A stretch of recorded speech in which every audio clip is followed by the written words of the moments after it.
Deputy Phil Hogan belongs to a family which has been synonymous with Fine Gael and public service in the Carlow Kilkenny constituency, going back as far as 1955. A TD since 1989, his stature within the party has grown enormously over the years.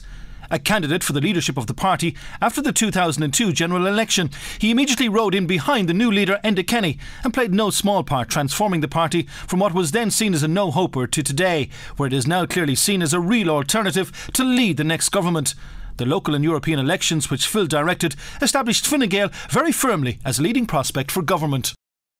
Phil Hogan has made a major impact in his role as the party's spokesman on enterprise, trade and employment. His long-running campaign on consumer rights and the daily increasing rip-off of the taxpayer forced the Fine Gael T.D government to launch the much-needed National Consumer Agency, in which Hogan was quick to describe as a welcome conversion to sensible Fine Gael policy tackling consumer rip-off. Hogan's previous Oireachtas Enterprise Committee report, setting out proposals to tackle the massive cost of regulation to the economy and to business, played a major role in that conversion. That report warned of regulation being out of control and costing business billions per annum, much of which was caused by unnecessary red tape. Hogan has suggested ways of reducing regulation by 25% over the ensuing 5 years. Perhaps his most notable success was his Fine Gael national Give It Back tax campaign, highlighting overpaid taxes where taxpayers had been overcharged to the tune of 1.5 billion over a 4-year period. The result? Thousands benefited from tax-back claims of which they had been totally unaware that they were entitled to until Hogan's campaign.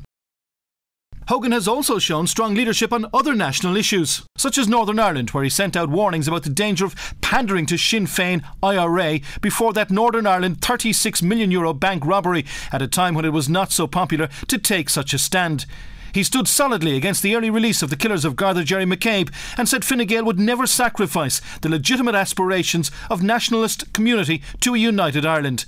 This was followed by his call for the criminalisation of armed gangs, which received a ringing endorsement at a public meeting on antisocial behaviour in Kilkenny. He was also quick to call a halt to the government's proposed cafe-style bars, which he said would only worsen the problems of binge drinking and antisocial behaviour.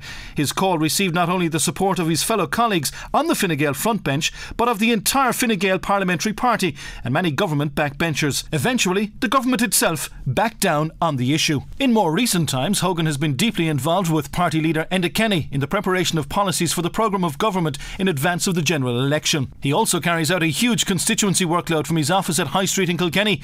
He travels throughout Kilkenny, holding clinics, attending meetings and serving the entire population. At local level, he has led the Fine Gael party on issues such as roads, planning, health and the irresponsible attempt by Waterford City Council to annex part of South Kilkenny, as well as holding public meetings on antisocial behaviour and the future of agriculture. He recently published a consumer document, The Consumer and the Law, which sets out your rights as a citizen.